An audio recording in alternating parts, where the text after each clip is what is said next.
तुम्हारा भाई लेके आया बहुत ही ख़तरनाक चीज़। जस्ट इमेजिन, इस वीडियो को देखने के बाद मैं तुमको गारंटी दे सकता हूँ कि तुमने अगर एक दिन भी निकाल लिया एग्ज़ाम से, बस एक दिन पहले, ओनली वन डे, बहुत इनफ है तुम्हारे एग्जाम्स को निकालने के लिए, चाहे वो कितना ही बड़ा न्यूमेरिकल सब्जेक्ट हो। देखो, मैं तुमको लिटरली वो सब चीज़ें बता रहा हूँ जिनसे मैं खुद वीडियोस बनाता हूँ। मैं अपने फ्यूचर वीडियोस को क्लोज़ करवा दूंगा ये बोल के, एंड बहुत सारे लोग जो बना रहे हैं सब, उनको भी बहुत हर्ट होगा, क्योंकि मैं वो सब चीज़ें बता रहा हूँ जिनसे सब वीडियोज़ क्रिएट करते हैं एक्चुअल में। इंपॉर्टेंट क्वेश्चंस आ गए, अब उसको याद कैसे करना है, क्योंकि इंपॉर्टेंट क्वेश्चंस टॉपिक्स तो सब खोज के ला के देते हैं, उसको याद ही नहीं कर पाते हैं। यही स्ट्रगल है ना। एग्जैक्टली एग्ज़ाम में लिखना कैसे है, क्योंकि बहुत सारे लोग, मैंने देखा हुआ है, बहुत सारे लोगों को बोलता हूँ मैं कि एटलीस्ट 32 पेजेस 28 पेजेस कम से कम उतना लिखा करो, उससे कम मत लिखा करो। लेकिन बोलते हैं कि भैया 20 पेज से ज़्यादा लिख ही नहीं पाते, 15 पेज से ज़्यादा लिख ही नहीं पाते। कैसे नहीं लिख पाते हो, मैं बता रहा हूँ कैसे लिखना है। मान लो कि 32 पेज है तुम्हारे एग्ज़ाम हॉल में, ठीक है, और तुमको उसको फिल करना है। कैसे फिल करोगे? तो ये वीडियो किसी स्पेशल ब्रांच के लिए नहीं है, किसी भी स्पेशल ईयर के लिए नहीं है। किसी भी ईयर के स्टूडेंट्स को देख सकते हैं, प्लस किसी भी ब्रांच के स्टूडेंट इसको देख सकते हैं, क्योंकि इसमें जो इन्फॉर्मेशन शेयर करूँगा वो सारे लोगों के लिए होगा। इसमें किसी भी यूनिवर्सिटी को मेंशन नहीं कर रहा हूँ मैं, क्योंकि जो इन्फॉर्मेशन शेयर करने वाला हूँ वो शायद कोई तुमको कभी नहीं बताएगा और कहीं नहीं बताएगा। मैं बता रहा हूँ क्यों। जस्ट इमेजिन, तुम सोचो एक स्टूडेंट के लिए सबसे बड़ा टेंशन क्या होता है, सबसे बड़ा प्रॉब्लम क्या होता है, उसकी डिग्री में, उसके डिग्री के पूरी जर्नी में क्या प्रॉब्लम आती है। ऑब्वियसली सेमेस्टर एग्ज़ाम्स, क्योंकि 25% भी सिलेबस कवर नहीं होता है कॉलेज में। किसी भी कॉलेज का नाम नहीं ले रहे, but obviously we all know that कि 25% भी एक्चुअल सिलेबस कवर नहीं होता है। एंड एग्ज़ाम्स इस लेवल के पूछते हैं कि क्या ही बताएं, सारे एग्ज़ाम्स की बात कर रहे हैं। तो क्या करना है एंड कैसे निकालने हैं एग्ज़ाम्स को, क्योंकि जितने भी सब्जेक्ट्स हैं, मान लो सेकेंड ईयर के जितने टफ सब्जेक्ट्स हैं, बहुत से न्यूमेरिकल सब्जेक्ट्स हैं, बहुत से थ्योरेटिकल सब्जेक्ट्स हैं, बहुत से लॉजिकल सब्जेक्ट्स हैं, बहुत सारे लैंग्वेज वाले सब्जेक्ट्स हैं जिनका तुमने नाम भी नहीं सुना, तुमने सोचा भी नहीं था कि तुमको ये पढ़ना है, तुम ये आके पढ़ रहे हो, एंड तुम उनके एग्जाम्स भी दे रहे हो, बैकलॉग्स भी लगवा रहे हो, बैकलॉग के लिए चैलेंज भी अप्लाई कर रहे हो, रो भी रहे हो, पढ़ना कैसे नहीं पढ़ना, बीटेक छोड़ रहे हैं बहुत सारे लोग। सबका सॉल्यूशन हो जाएगा, क्योंकि तुम्हारा भाई लेके आया बहुत ही ख़तरनाक चीज़। जस्ट इमेजिन, इस वीडियो को देखने के बाद मैं तुमको गारंटी दे सकता हूँ कि तुमने अगर एक दिन भी निकाल लिया एग्ज़ाम से, बस एक दिन पहले, ओनली वन डे, बहुत इनफ है तुम्हारे एग्जाम्स को निकालने के लिए, चाहे वो कितना ही बड़ा न्यूमेरिकल सब्जेक्ट हो, चाहे उसमें कितने भी न्यूमेरिकल्स हो, कितने भी लॉजिकल सब्जेक्ट्स हो, नो इशू। सोच लो ऐसा क्या बताने वाला हूँ, क्योंकि मैं खुद पर्सनल एक्सपीरियंस शेयर करूँगा अपना। मैं कैसे लिखता हूँ, मैं सब्जेक्ट बता रहा हूँ, ठीक है। TOC, थ्योरी ऑफ कंप्यूटेशन, पूरे बीटेक जर्नी का CSE में सबसे हार्डेस्ट सब्जेक्ट मानते हैं उसको। TOC सबसे हार्ड होता है, 5th सेमेस्टर या फिर 6th सेमेस्टर में होता है। अभी जब मैं 7th सेमेस्टर के एग्ज़ाम्स दे रहा था, तो मेरे बहुत सारे फ्रेंड्स TOC के बैकलॉग्स के पेपर दे रहे थे, ठीक है, बैकलॉग्स के एग्ज़ाम दे रहे थे। एंड मेरे को लगा कि शायद मेरे को भी देना पड़ेगा, बहुत सारे लोग दे रहे थे। एंड जब मैंने चेक किया तो लिटरली, नॉट फ्लेक्सिंग, मैंने देखा कि मेरे TOC के एग्ज़ाम्स काफ़ी अच्छे गए हैं, और मैंने एक ही अटेम्प्ट में उसको निकाला था, एंड काफ़ी अच्छे ग्रेड्स आए थे। लिटरली मैंने उस सब्जेक्ट के बारे में सुना अच्छे से 7th सेम में, एंड ऐसा नहीं कि उनने ऐसे ही कुछ पास कर दिया था, मेरे को पता है कि मैंने लिखा था अच्छा खासा। क्योंकि इसका मेन रीज़न ये है कि माइंड में एक ऐसा कॉन्फिडेंस बन गया है ना कि किसी भी पेपर का एग्ज़ाम हो, किसी भी पेपर का एग्ज़ाम हो, कितना भी टफ पेपर हो, मेरे को अगर 8 घंटे पहले, 7 घंटे पहले कोई बता देगा कि इस एग्ज़ाम को आपको देना है, तो मैं ऑटोमेटिकली उसको कवर कर लेता हूँ, चाहे मैंने उसके बारे में कभी सुना हो ना सुना हो। कैसे? क्योंकि कुछ चीज़ें हैं जो कि धीरे धीरे समझ में आई हैं, और ये सब चीज़ें एक बार में समझ में नहीं आती, ये सब बहुत सारी चीज़ें हुई, बहुत सारे बैकलॉग्स लगे मेरे को स्टार्टिंग में, देन मैंने उनको कवर किया, बहुत CGPA गिरा था, देन CGPA को बहुत अच्छा बूस्ट किया, बहुत सारे अप्स एंड डाउन्स हुए, उसके बाद समझ में आ गया अच्छा ये गेम है। क्या गेम है समझो। सबसे पहले तो वो उन लोगों के चक्कर में कभी मत पड़ना जो लोग बोलते हैं कि पैसे दे के एग्ज़ाम्स निकलवाना एंड ऑल, बहुत गंदा फ्रॉड होता है वो, ठीक है, तो उनके चक्कर में बिल्कुल मत पड़ना, ठीक है। पढ़ाई कैसे करनी है, अब देखो, as you know very very very well कि जो भी सब्जेक्ट्स होते हैं तुम्हारे कॉलेज में, वो सिलेबस 10 साल 15 साल पुराना होता है, चाहे तुम AI से ही क्यों ना कर रहे हो, वो भी 5-6 साल पुराना होता है। एंड उसमें बहुत सारा थ्योरेटिकल सब्जेक्ट होता है, पूरा थ्योरी होता है, तो उसको तुम पढ़ के खुद के प्लेसमेंट्स एंड ऑल तो तुम नहीं निकाल सकते हो, इतना तुमको ही पता है। क्योंकि प्लेसमेंट्स निकालने के लिए क्या चाहिए, aptitude, reasoning, confidence, communication skills and languages, C language, then Java, Python, DSA, ये सब चाहिए। ये सब चीज़ें कॉलेज में होती है? नहीं होती हैं। तो ये सब चीज़ें जो तुमको सीखनी है, ये कहाँ से सीखोगे? ये तुम खुद की लर्निंग इंप्रूव करोगे, तुम खुद के नॉलेज को इंप्रूव करोगे, खुद तुम कोचिंग्स जाओगे, खुद तुम यूट्यूब से ध्यान दोगे, खुद तुम चैट जीपीटी करोगे, जेमिनाई करोगे, तब तुमको ये सब समझ में आएंगे। ये खुद के एफर्ट्स होते हैं। तो अपने जो 6 मंथ के एफर्ट्स होते हैं, जो तुम पूरा सेमेस्टर में वेस्ट करते हो थ्योरी सब्जेक्ट्स को पढ़ने में, वो तुम पूरा एफर्ट लगाओगे अगर लैंग्वेजेस को सीखने में, खुद के इंप्रूवमेंट में लगाओगे। अगर तुम नो मैटर तुम कंटेंट क्रिएशन कर रहे हो या फिर तुमने कोई स्टार्टअप ओपन किया, तुम कुछ भी कर रहे हो, लेकिन तुम खुद के इंप्रूवमेंट में लगाओगे उस टाइम को, और एग्जाम टाइम पे तुम 2 दिन 3 दिन पहले बैठ के तुम सब कुछ कवर कर लोगे, सोचो कितना अच्छा हो जाएगा ना। यही करना है। देखो, मैं तुमको मिसलीड नहीं कर रहा हूँ कि तुमको बस 1 दिन पहले पढ़ने बैठना चाहिए, but I know very well कि बहुत सारे लोग 1-2 दिन 3 दिन पहले ही पढ़ने बैठते हैं, इंक्लूडिंग मी, क्योंकि मेरे को लगता है कि तुम खुद के इंप्रूवमेंट में टाइम दोगे तो तुम्हारे लिए ज़्यादा अच्छा होगा, ना कि थ्योरी सब्जेक्ट्स में उलझे रहोगे। ठीक है, कैसे पढ़ना है? देखो, मान लो कोई भी सब्जेक्ट पिक करते हैं, कोई भी सब्जेक्ट लो, डीएसए हो गया, डेटा स्ट्रक्चर हो गया, या फिर कोई भी एक टफेस्ट सब्जेक्ट जो कि तुमको बहुत टफ लगता है, उसको पढ़ना कैसे है? सिंपली सबसे पहले अगर उसकी वीडियो अवेलेबल है मेरे चैनल पे, ठीक है, अगर अवेलेबल है तो ऑब्वियसली मैंने बहुत सारे यूनिवर्सिटीज़ के लिए, फिर बहुत सारे सब्जेक्ट्स के लिए वीडियोस नहीं बनाई हैं, बट अगर तुमसे रिलेटेड वीडियो अगर मेरे चैनल पे अवेलेबल है, सर्च करना एंड ग्रोहित फारूक सर्च करना सब्जेक्ट के नेम के साथ, तो हो सकता है वो वीडियो आ जाए। अगर आ गया तो बहुत अच्छी बात है, ठीक है, उसको देख लेना एंड उससे तुम्हारा काम हो जाएगा। देखो, मैं तुमको लिटरली वो सब चीज़ें बता रहा हूँ जिनसे मैं खुद वीडियोज़ बनाता हूँ। मैं अपने फ्यूचर वीडियोज़ को क्लोज़ करवा दूँगा ये बोल के, एंड बहुत सारे लोग जो बना रहे हैं सब, उनको भी बहुत हर्ट होगा, क्योंकि मैं वो सब चीज़ें बता रहा हूँ जिनसे सब वीडियोस क्रिएट करते हैं एक्चुअल में। बिकॉज मेरे को लगता है कि I should be transparent, and अगर मेरे सब्सक्राइबर्स हैं तो उनको जानना चाहिए कि हाँ, कैसे कैसे मटेरियल्स को कलेक्ट करना है, कैसे एक्चुअल में एनालाइज करना है। अभी तो मेरे को बहुत आदत हो गया है देख देख के सब्जेक्ट्स को समझ के, तो किसी भी सब्जेक्ट को देख के मेरे को पता चल जाता है कि हाँ, ये इंपॉर्टेंट टॉपिक्स होंगे, बट तुमको कैसे समझना है। मान लो कोई भी सब्जेक्ट है, ठीक है, उनको पिक करना है, उसके प्रीवियस ईयर के कम से कम 4 साल के प्रीवियस ईयर क्वेश्चंस को डाउनलोड करना है। आफ्टर 2021, कोविड के पहले जितने एग्ज़ाम्स पैटर्न थे बहुत अलग थे सारी यूनिवर्सिटीज़ के, लेकिन उसके बाद से सबका डिफरेंट हो गया है। तो 2021 के बाद से सारे previous year questions, no matter तुम किसी भी एग्ज़ाम की प्रिपरेशन कर रहे हो, ठीक है, प्रीवियस ईयर क्वेश्चंस हमेशा रिपीट होते हैं। अब क्या करना है, उनको डाउनलोड करना है, एंड उनको चैट जीपीटी पे नहीं करना है, उनको करना है खुद से। क्यों? क्योंकि चैट जीपीटी एक मशीन है, वो एक ह्यूमन नहीं है, वो एक मशीन है, वो इंसानों की तरह नहीं सोचता है, वो मिस्टेक्स कर सकता है। और अगर किसी मशीन ने मिस्टेक किया और तुम्हारा पेपर ख़राब हो गया, तो वो क्वेश्चंस कोई बहुत ज़्यादा नहीं होते, 15 मिनट लगते हैं, 15 मिनट तुम पूरा लिख सकते हो उसको कॉपी में, ठीक है। और उसको लिखना कैसे है, मान लो 2025 का तुमने क्वेश्चन पेपर डाउनलोड किया किसी भी सब्जेक्ट का, मान लो मैथमेटिक्स 1 का है, ठीक है। अब तुम क्या करोगे, उस क्वेश्चन पेपर को लिखोगे। मान लो कि उसमें 8 क्वेश्चंस है, तुमने उन 8 क्वेश्चंस को लिख लिया, ऊपर तुमने हेडिंग डाल दी कौन सी सीज़न का है, और तुमने 8 क्वेश्चंस लिखे। फिर तुम उसके पिछले वाले क्वेश्चन पेपर पे जाओगे एंड उसको भी लिखोगे, ठीक है। जब तुम उसको लिखोगे तो उसमें तुम देखोगे कुछ क्वेश्चंस ऐसे हैं जो कि रिपीट हुए हैं एग्जैक्टली 2025 में। तो तुम क्या करोगे, उसमें उस क्वेश्चन को रिपीट नहीं करोगे, उसको तुम बस यहाँ पे +1 कर दोगे कि हाँ, यहाँ पे रिपीट हुआ है। तो अगली बार जब तुम लिखोगे 2024 वाले पेपर को, तो उसमें तुम्हारे हो सकते हैं 5 ही क्वेश्चन में काम बन जाए, क्योंकि 3 क्वेश्चन तो रिपीट हुए थे। फिर तुम जब 2023 वाले क्वेश्चन पे जाओगे तो वहाँ पे क्या होगा कि कुछ क्वेश्चंस और रिपीट हुए होंगे 2025 में और 2024 में, तो उसमें तुम्हारे और क्वेश्चंस कम हो जाएंगे, और 2022 तक जाते जाते तुम्हारे सारे क्वेश्चंस खत्म हो जाएंगे, क्योंकि सारे क्वेश्चंस रिपीट हुए रहेंगे। तुमको पता लग जाएगा कि हाँ, ये क्वेश्चन तो हमेशा रिपीट हो रहे हैं, ये क्वेश्चन कम रिपीट हो रहे हैं, ये क्वेश्चन ज़्यादा रिपीट हो रहे हैं। उसके बाद का स्टेप ये है कि तुमको उस यूनिवर्सिटी का सिलेबस डाउनलोड करना है। ये सब लिखते चलना जो मैं बता रहा हूँ, ठीक है।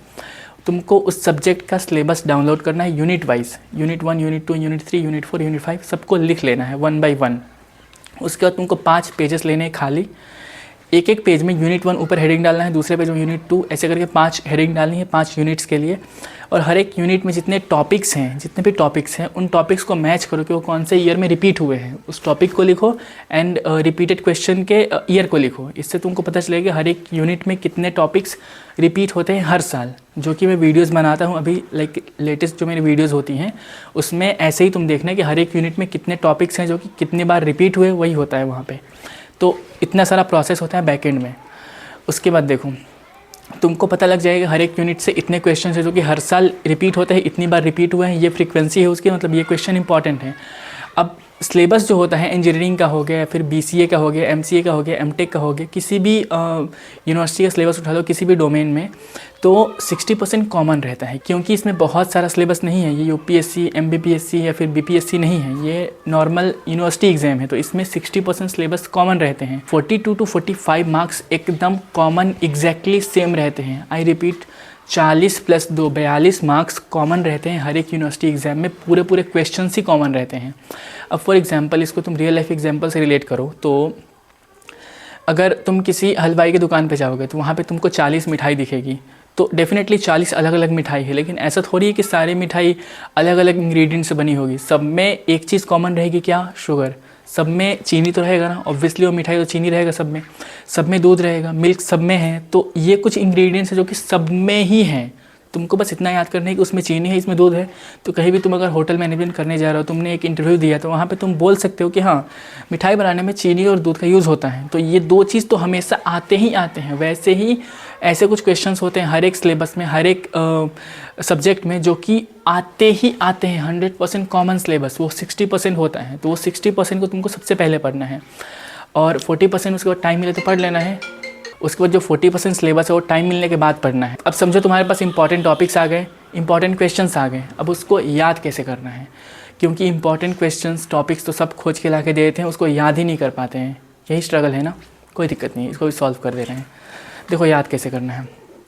मान लो कि कोई भी सब्जेक्ट पकड़ लो जिससे तुमको 10 टॉपिक्स इंपॉर्टेंट तुमको मिल गए हैं कि ये 10 क्वेश्चंस तुमको याद करने हैं।